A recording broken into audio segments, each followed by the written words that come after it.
Welcome to Norse Mythology, the unofficial guide.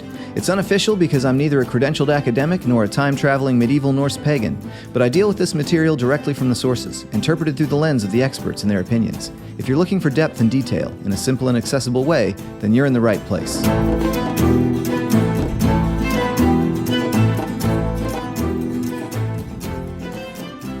At Christmas time, the wild huntsman leads his procession through the air at midnight. He is preceded by an old man who warns the people of the danger. Then comes a woman on a white horse with neither a saddle nor a bridle. On her right side is the wild huntsman, riding on a fiery horse. Behind them are their followers, with howling dogs and shouting loudly. It is said that a peasant was returning home from town at midnight when he suddenly heard hunting cries behind him. Turning around, he saw an old man who shouted to him to be careful. The peasant threw himself down with his face to the ground, and the procession passed by him without incident. Another time, a tradesman was walking through a forest by night. Suddenly he heard barking dogs and an unusual commotion in the woods. He threw himself down, with his face to the ground. Before the procession flew past him, he curiously looked up, and from that hour onward, he was insane. These stories were collected in Bohemia in 1863 and represent a tiny slice of what appears all across Europe as wild hunt folklore. But as common as the wild hunt is, its details vary widely by location. Sometimes a demon chases a wild procession of damned souls. Sometimes a ghostly huntsman leads a team in search of animal prey. Sometimes the hunt is led by a woman. Sometimes the leader of the hunt will give food or money to a passerby, but other times they will be given only a rotten chunk of animal flesh, or will even be snatched up by the hunter and carried away to oblivion. In Germanic-speaking areas, we find a particular commonality among many stories of this terrifying midnight forest procession of otherworldly horrors, which is that it is often led by Odinn. When I decided to write an episode about Odinn, I realized after I'd taken about 20 pages worth of notes that I was going to have to slim some things down and make some decisions about where to focus. I will barely be able to cover a fraction of what there is to say about Odinn in this episode, so for now, I want to try and paint a picture of where the chief of the Norse gods probably came from, and how he fits into the Norse religious framework as a hunter of souls. The two main brushes I'll be using to paint that picture are linguistic reconstruction, care of an essay by Anatoly Lieberman, and source material evidence, care of Jens Peter Schutt. But before we begin reaching back into the darkness of forgotten history, let's recap who Odinn is. From the Prose Edda, we learn that Odinn is the chief of the gods. He's the grandson of 2 out of the 3 primordial beings that existed before the world was, both of Ymir, the progenitor of the Hrimthursar, often called frost giants, and of Buri, the progenitor of the Aesir clan. The 3rd primordial being, of course, was a cow. Though Odinn may not be part bovine, he is, like many of the gods, unquestionably of Jotunkin.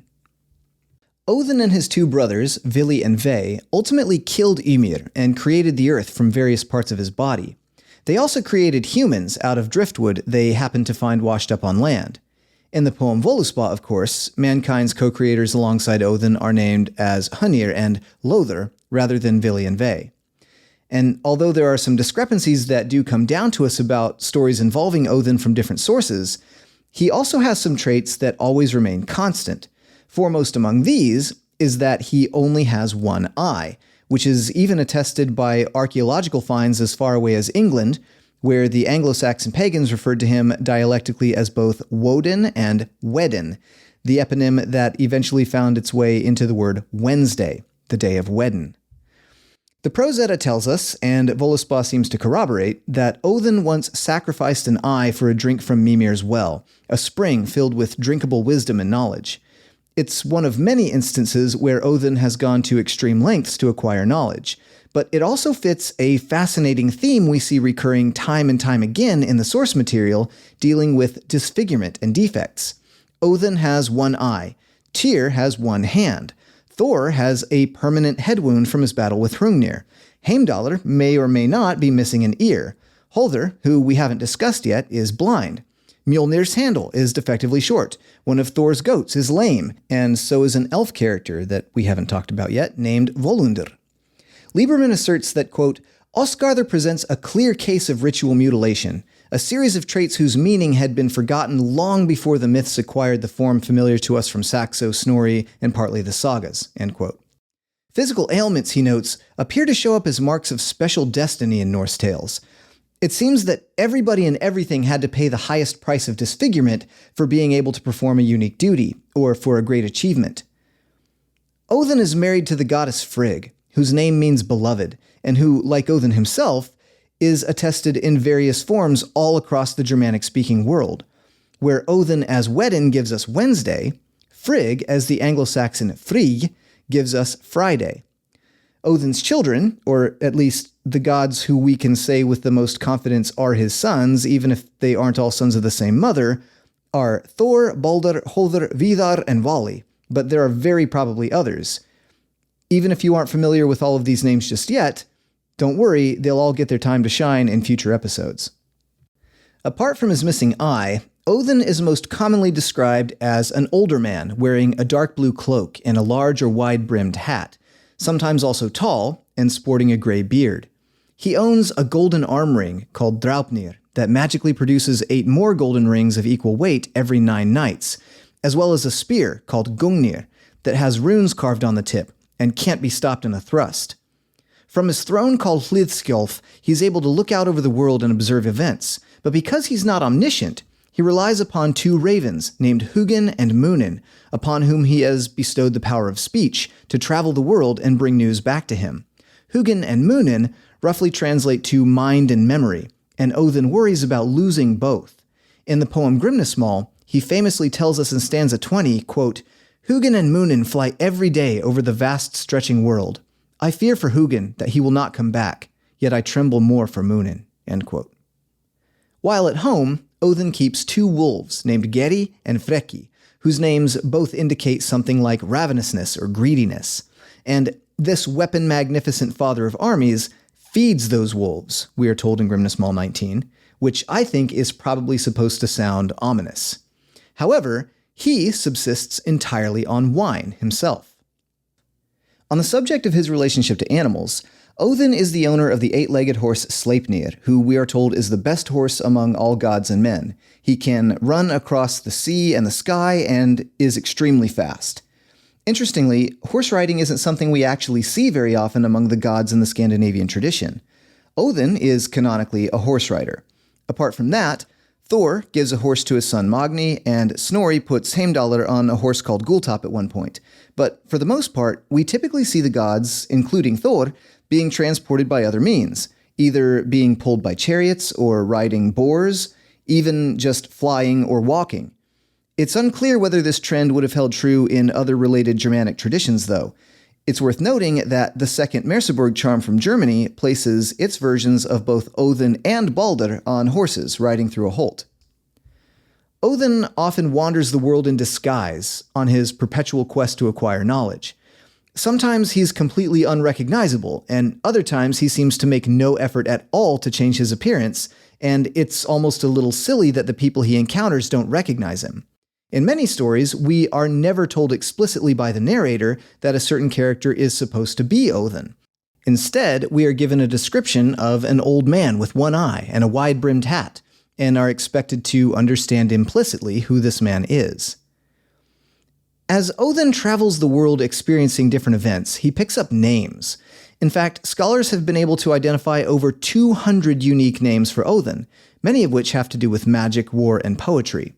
Taken together, they reveal an extremely complex character.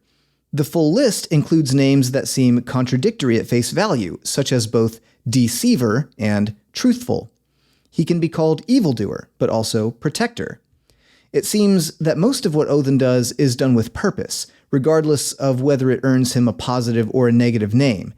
And what looks to be his primary purpose, apart from the acquisition of knowledge, is gathering souls to fight alongside him against the Jotnar in the final world-ending battle of Ragnarok. This brings us to what is perhaps the most religiously significant aspect of Odinn, the spear.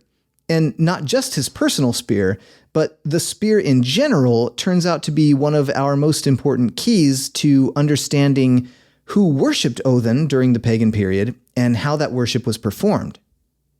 In Schutt's profile on Odinn, he reminds us that while it can be argued that Odinn was the, quote, mightiest god in the Scandinavian pantheon, nothing suggests he was ever the most venerated, end quote.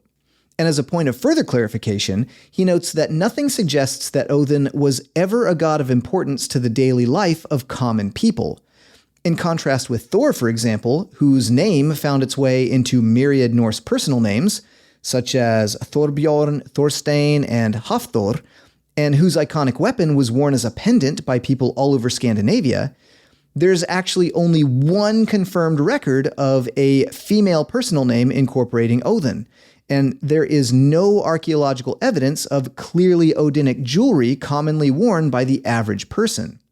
That one name, by the way, is Odindis, which means Lady of Odin, and it's found on a single runestone from Västmanland, Sweden. Schutt suggests that Odinn's demonic character, which we'll come back to, could have made naming a child after him a kind of a societal taboo. Where we do find evidence for the Odinic cult is among warbands and nobility, which fits the fact that places named after Odinn seem to be concentrated around seats of power in ancient Scandinavia, specifically in Denmark and in southern and eastern Sweden. He is also often named as the ancestor of royal and noble families. Most prominently, the saga of the Volsungs portrays him as the forefather of the Jarls of Lade and of the Volsung dynasty, making him a direct ancestor of Sigurður the Dragon Slayer. Even among the Christian-era Anglo-Saxon royal genealogies recorded between the 8th and 10th centuries, Anglo-Saxon kings trace their ancestry back to Woden, typically listing themselves as exactly 9, there's that number again, generations removed from him. Where we find no place names related to Odinn at all is in Iceland, a country without kings and lacking in warrior bands, but which produced the vast majority of our mythological source material about Odinn. Schutt believes that he must have been worshipped in Iceland to some degree, but it would have been mostly by poets and warriors with an international outlook, people who had visited kings in Scandinavia and England, not by ordinary farmers. And this would help explain why in Harbardsljóð stanza 24, Odinn taunts Thor by stating that he owns the nobles who fall in battle, and that Thor gets the race of slaves. Getting back to the spear, I mentioned that Odinn's primary purpose is to gather souls to fight alongside him at Ragnarok, because, as we learn in the 10th century skaldic poem Eriksmal, quote, it cannot be known for certain when the grey wolf will attack the home of the gods, end quote. And so, maybe above all else, Odinn is the god of dead warriors. The Prose Edda tells us that being received into Odinn's hall, Valhåll, and joining his supernatural army in the afterlife is an event reserved for those who die in battle. But Schutt notes that the true pre-Christian story is probably more complex than this. What seems more probable, he says, is that any king who is ritually initiated to Odinn is supposed to go to Valhåll, and that the idea of kings being descended from Odinn may actually have been created through initiation rituals, which a person went through before taking on the role of king. We also have attestations of warriors who were not kings and who did not fall in battle still going to Valhåll. In the saga of the Volsungs, the character Sinfjotli is poisoned to death by a woman, and his body is ferried away personally by Odinn. In the poem Eriksmal, he is once again attested as being there in Valhåll. The key to how a person might enter Valhåll without dying in battle may actually lie in Snorri's euhemerized history of the gods in Ynglinga Saga. In this account, Odinn himself dies of sickness, not in battle, and just before death he, quote, marked himself with the point of a spear, end quote, and then declared himself the owner of all men who fell in battle and claimed that he was about to depart for the home of the gods. Later on, when another god described as human, Njörður, also dies of illness, he, quote, marked himself for Odinn, end quote, and we assume that this resulted in him also going to Valhåll. The potential takeaway here is that there may have been a ritual employed by certain members of society that would allow them to join Odinn in the afterlife if they pierced themselves in some way with a spear before death, thus dedicating themselves to Odinn. And it is almost unquestionably true that a spear is used to dedicate a person to Odinn. In Styrbjarnarþóttir Svíakappa, the character Eric throws a spear over the army of the Danes and shouts, "I give you all to Odinn." Then, in Eyrbyggja saga, we see the character Steinthor throw a spear over an army for good luck, according to, quote, ancient custom, which is all reminiscent of Völuspá's description of the Aesir-Vanir War, which begins with Odinn throwing a spear at the opposing army. The idea appears to be that in war, you are trying to send your enemies to Odinn, which resembles a form of human sacrifice. Schutt goes so far as to suggest that Snorri's phrase, die in battle, is actually symbolic, not only for literal dying in battle, but also for any kind of initiation or dedicatory ritual that gives a person to Odinn. It's worth noting that Odinn will sometimes see to it himself that his chosen heroes die in battle. For example, the hero Sigmundur from the Saga of the Volsungs is helped by Odinn throughout his entire career, and then is personally killed by him on the battlefield. In Saxo Grammaticus's Danish history Gesta Danorum, Odinn grants King Harald Wartooth an invulnerability to steel, and in return, Harald promises that Odinn will have the souls of the people he kills. Later on, Odinn takes the form of Harald's chariot driver in battle, pushes him off the chariot, and beats him to death with his own mace, since he can't be stabbed with steel. The spear also shows up in the motif of Odinn being the god of the hanged. In Havamal stanza 138, Odinn tells us that he hung on a windswept tree for 9 long nights, wounded with a spear, sacrificing himself to himself. And the result of this endeavor is that he obtains the runes. It's an episode we actually see mirrored in both Gautrek's saga and also in Gesta Danorum, where we get 2 different versions of a story in which a character named Starkother kills a king named Vikar. In the saga, there is a point where a human sacrifice is required by Odinn in order for a ship to obtain a fair wind. Lots are cast to determine who should be sacrificed, and the lot falls upon King Vikar, which kind of shakes everybody up. Nobody wants to actually sacrifice their king, and so they decide to hold a mock sacrifice instead. They create a fake gallows out of an extremely low-hanging pine branch, and a fake noose out of some animal intestines, and to top it all off, a fake spear made out of a reed stalk. Starkother puts the noose around Vikar's neck and proclaims, "Now I give you to Odinn," and stabs at him with the reed stalk. As soon as he does, the stalk transforms into a real spear and pierces the king. The noose becomes real as well, and the pine branch shoots high up into the tree, hanging the king. The account is less magical than this in Saxo's version, but the king is still likewise both hung and stabbed as part of the event. Human sacrifice, and especially death by hanging, is actually a repeatedly attested part of the Odinic cult, stretching all the way back to Roman times. There is certainly debate about how true or biased some of these third-party accounts are, and about how often human sacrifice would have been performed if it was, but it's worth noting that the claims about human sacrifices do fall relatively well in line with each other, and also with some Scandinavian material in a pretty consistent way. In the 1st century AD, the Roman author Tacitus wrote that the continental Germanic people chiefly worship Mercury. For various reasons, we typically accept that when Tacitus says Mercury here, he is actually referring to an ancient version of Odinn, who would probably have been known as Wothenaz among Germanic-speaking people at the time. Tacitus tells us that, quote, "To him, on certain stated days, it is lawful to offer even human victims," end quote. In the 11th century, a German Christian named Adam of Bremen wrote a supposedly second-hand account of worship that occurred at a pagan temple in Uppsala, Sweden, and also about a festival held there every 9 years. In describing Odinn's role, Adam tells us that, quote, "Wotan, that is, the furious, carries on war and imparts to man strength against his enemies," end quote. Fascinatingly, Adam gives us an etymology of Odinn's name here that is relatively correct, and seems to relate the meaning of that name to warfare. He goes on to explain that libations are poured out to certain idols at the temple under different circumstances. Quote, "If plague and famine threaten, a libation is poured to the idol Thor. If war, to Wotan. If marriages are to be celebrated, to Frigga," end quote. We assume Frigga here is a reference to Freyr. It gets darker, though. At the 9-year festival, sacrifices are made. As Adam puts it, quote, The sacrifice is of this nature. Of every living thing that is male, they offer 9 heads, with the blood of which it is customary to placate gods of this sort. The bodies they hang in the sacred grove that adjoins the temple. Now, this grove is so sacred in the eyes of the heathen that each and every tree in it is believed divine because of the death or putrefaction of the victims. Even dogs and horses hang there, with men. A Christian 72 years old told me that he had seen their bodies suspended promiscuously. Furthermore, the incantations customarily chanted in the ritual of a sacrifice of this kind are manifold and unseemly. Therefore, it is better to keep silence about them." End quote.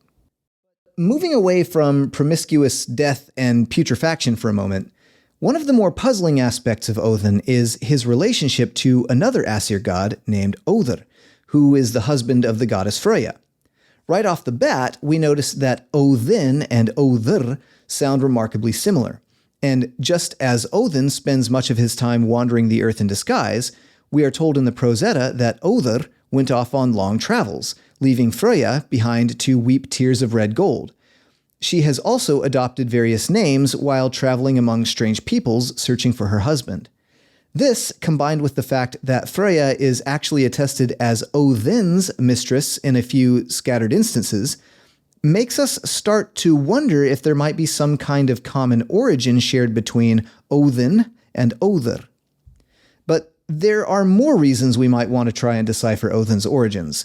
For instance, as Lieberman notes, the Norse pantheon doesn't fall exactly in line with what we might expect when compared to other Indo-European pantheons.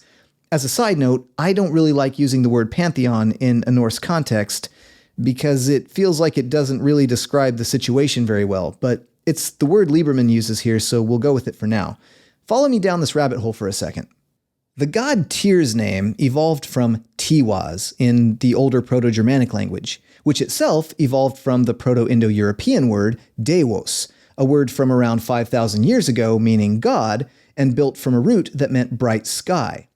Among other Indo-European groups, that same word as a name also evolved into Zeus, and was combined with the ancient word for father to eventually yield Jupiter as well. There are more Indo-European cultures than just these, of course, but the Greeks and Romans are two that most people will be somewhat familiar with, which is why I use them for comparison a lot on this show. The ancient Sky Father seems to have been the most prominent Proto-Indo-European deity, but while his name was inherited by Tyr, and while a thundering aspect common to both of the chief gods Zeus and Jupiter was inherited by Thor, it is neither Tyr nor Thor who occupies the position of chief god in the Norse context. It is Odinn.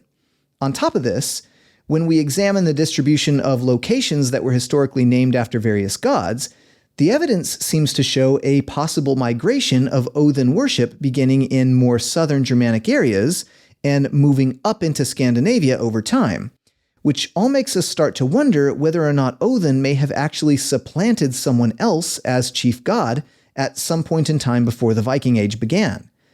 Along with this, Schutt suggests that there is actually evidence that an earlier stage of Germanic mythology may have portrayed a god of the Thor type as being the one involved in killing the primordial antagonist, rather than Odinn, as the story was recorded in the Prose Edda. Lieberman leans heavily into the idea that Odinn is a later recipient of the status of chief god, and believes it can be shown through linguistics. But that doesn't mean the origins of Odinn himself are new. Using the name Woden to refer to Odinic gods across all of Germanic-speaking territory, Lieberman notes that, quote, Woden's distant predecessor existed long before the formation of the Indo-European pantheon, and did not have a human shape. There was no individual divinity, but rather a host of frightening wild hunters. With time, Odinn became its leader, end quote. But evolution is rarely straightforward. As concepts morph over time, various branches develop. Some of those branches die off, and some continue in different forms. It's why the words Tyr, Zeus, and even Spanish Dios all exist, are all similar, but are also all very different. Because evolution is messy, Lieberman adds his voice to the pool of scholars who believe that Odinn and Freyja's husband Other are in some way related, but are not the same. In Lieberman's view, both characters probably emerged independently out of the wild hunt, but it so happened to be Odinn who was eventually elevated to the role of chief god. To be clear, Lieberman's essay is bold. It combines linguistic techniques with modern folklore analysis to tell a fascinating story, and I wish I had hours to spend going through it point by point with you, discussing the pieces I think make sense, as well as the pieces I think are a reach. But the overall story goes like this. Long ago, ancient belief held that, on occasion, a procession of dead bodies would fly through the air or ride on horseback. In the Germanic-speaking world, this supernatural wild hunt was called woð, with various grammatical declensions attached as necessary. Woð was a collective noun related to fury and frenzy, and could be used to refer to both the group of wild hunters as well as to their leader. That leader was an ancient demon of death, inseparable from his horse, so much so that he was often conceptualized as theriomorphic, half man, half horse. And Lieberman believes that a version of this idea was preserved in the myth about the birth of Odinn's horse Sleipnir, who had an anthropomorphic mother in Loki and an equine father in Svaðilfari.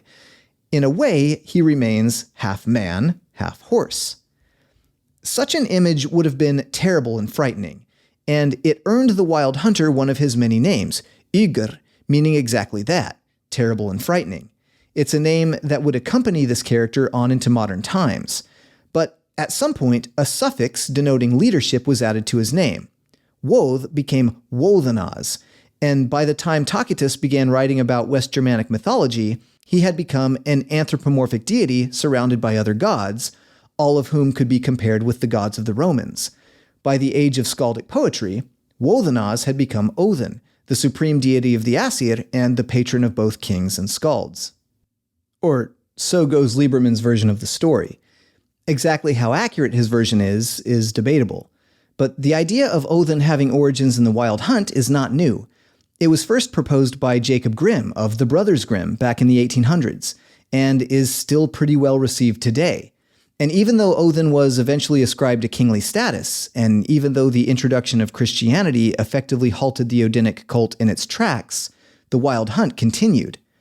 Centuries later, Christians in England would be haunted by the following event, recording it in the Anglo-Saxon Chronicle to be preserved forever. In my own translation, quote, "No man should think unworthily that we speak not the truth, for it was full known over all the land that as soon as Henry arrived on that Sunday when men sing Exsurgequare, that soon thereafter many men saw and heard many hunters hunting.